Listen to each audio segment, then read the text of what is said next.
It's time for a malt liquor video. I'm going to do Mickey's. I did a hurricane last night, and hurricane's no joke. You have a hurricane and you want to stop at that 40 ounce of hurricane, because at the end of that you're drunk. Malt liquor.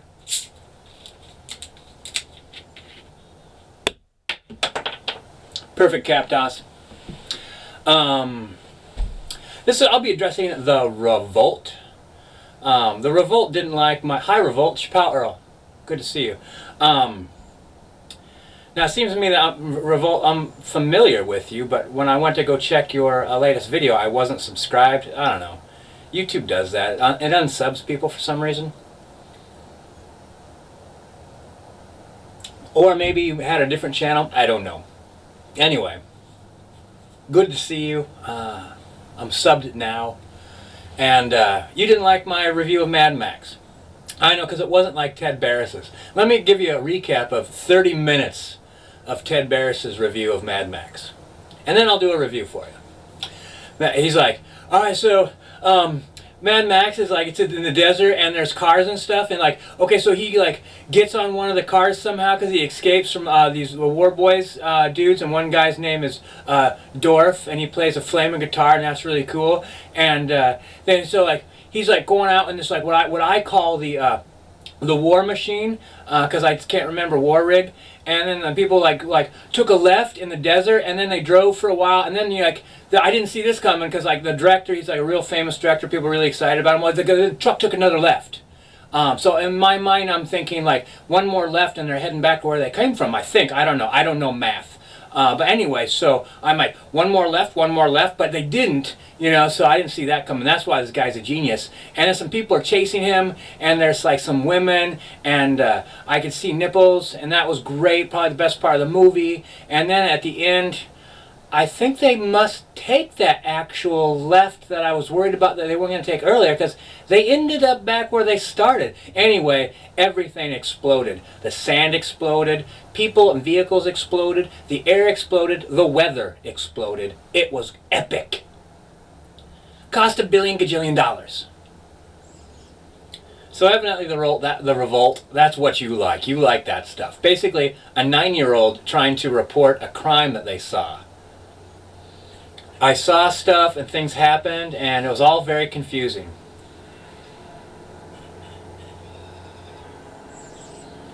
God, Mickey's is so good. I could just drink Mickey's every day. The only reason I don't drink Mickey's every day is sometimes I go to buy Mickey's and it's gone. Alright, so the Revolt, I'm going to review the Blade Runner for you. I'll tell you what Blade Runner is about. It's about compassion. It's about empathy. It's about what it means to be human. Or it's about what we want being a human being to be. And how those things get lost. In the movie, everybody left on Earth are the people who can't leave. And what do you think that does to people? Like, what do you think that does to, like, how they view themselves and how they view other people? Like, if everybody around you was, like, some form of reject, and you were amongst those folks, would you just start, like, classifying yourself as, like, I'm a little bit better form of reject, If, like the police, you're like, remember the rule, pal, if you're not cop, you're little person. Basically, you're nobody.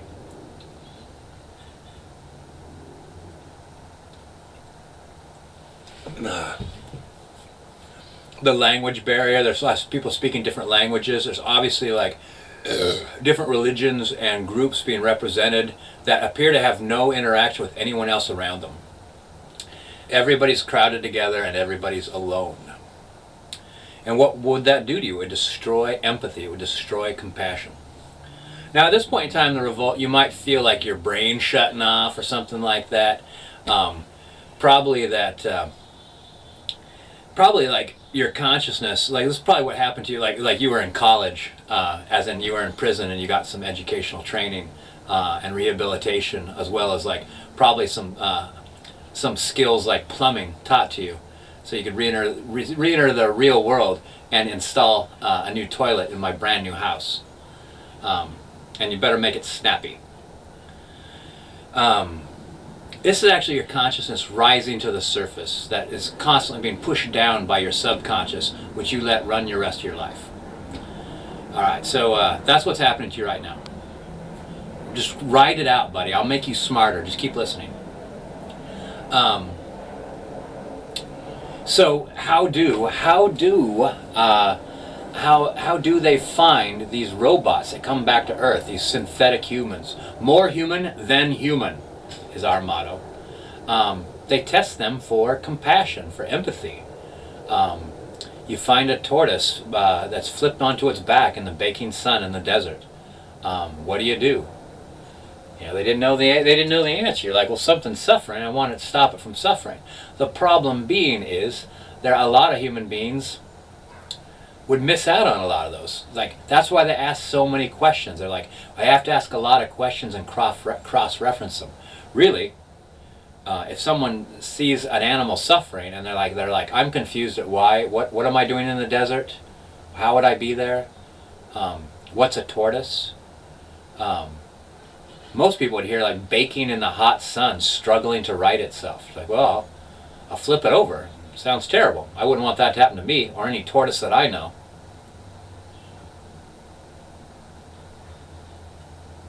Oh, you know, I was going to grab a prop and I forgot. I don't have it out here, I don't think. I'll grab the weasel. I'll use the weasel as a prop. All right, we're going to switch. We're going to switch to books.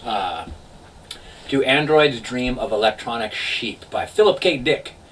And that book starts out with people waking up and turning to like your alarm clock. I'm going to pet the weasel while I talk. Turning to your alarm clock and dialing in what you want to experience that day.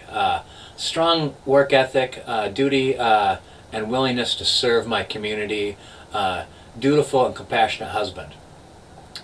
And that comes out in a pill form, and you slap that back, and you like, that's how you feel. Now his wife took something like kind of awake, like a slowly fading sense of depression and hopelessness, transforming into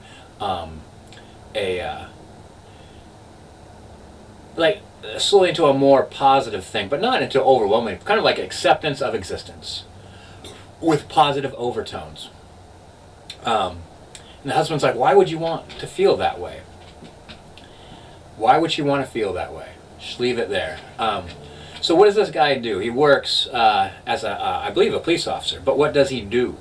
Part of what he does is tend his sheep. Now, at this point in time, animals are vanishing from the face of the earth because, you know, we polluted the hell out of everything. Everything's poisonous.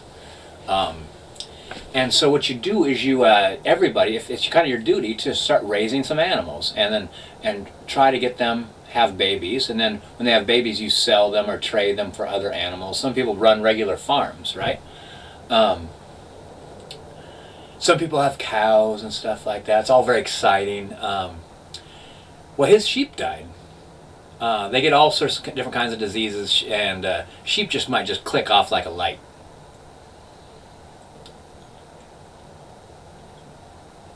And he couldn't afford to replace them. And also, if you want to wait to afford to replace them, everyone's going to know that, like, you didn't take care of your sheep, you're a bad human being. It's like, you know, admitting that, like, you dumped a bunch of, like, yeah, you painted your house and you dumped the used paint in the river. Your neighbors would know that and think, well, you sound a sick fuck. So he got electronic sheep. And the real worry there is they would glitch and go bat bat bat, you know, like, and then everyone would know you had electronic sheep. But other than that, you couldn't tell the difference. Now that's important, because here's this thing about the chemicals they took in the morning, these little pills, and the electronic sheep this guy ended up raising, and why I'm holding the weasel right now and petting it. Your brain, your body is like it's like a chemistry set. I was going to say it's like a pharmacy. It's a pharmacy that you can trick into producing chemicals. You can trick it. I mean, that's where I think a lot of where Buddhism gets its real power is you can trick your mind into feeling certain things with training. And Buddhism's all about compassion. But so since stroking this, I could literally feel a sense of relaxation coming from stroking this piece of plastic. But the thing is, your mind might actually register this as an animal.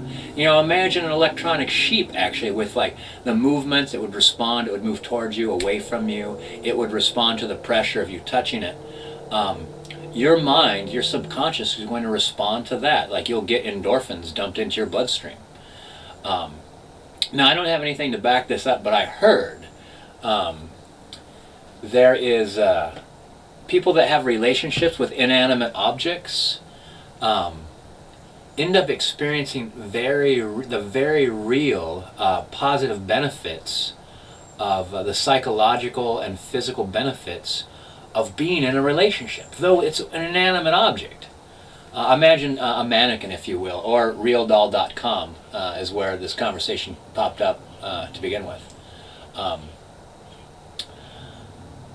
How amazing is that? And I think that is kind of what the movie Blade Runner ultimately was about. It is him learning through putting it out of his mind that this woman that he was attracted to was a thing, and treated it like a human being, and fell in love, and then felt that love returned. That somebody that could lose compassion, that someone could feel like a reject, for no other reason other than people were immigrating off Earth, and he couldn't for some reason. And that left him feeling worthless. And then he learned to feel like he was worth something.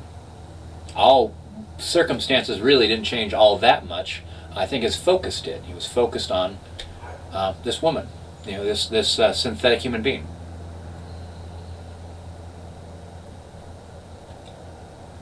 And that's my review of Blade Runner Revolt. If you made it that far, and if you could watch 30 minutes of 10 bars, you could watch however this long was, 10, 15 minutes maybe.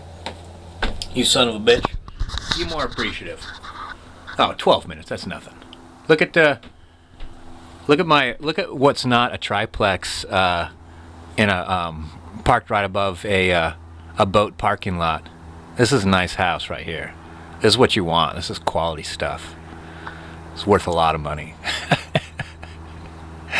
Oh man, it's good times.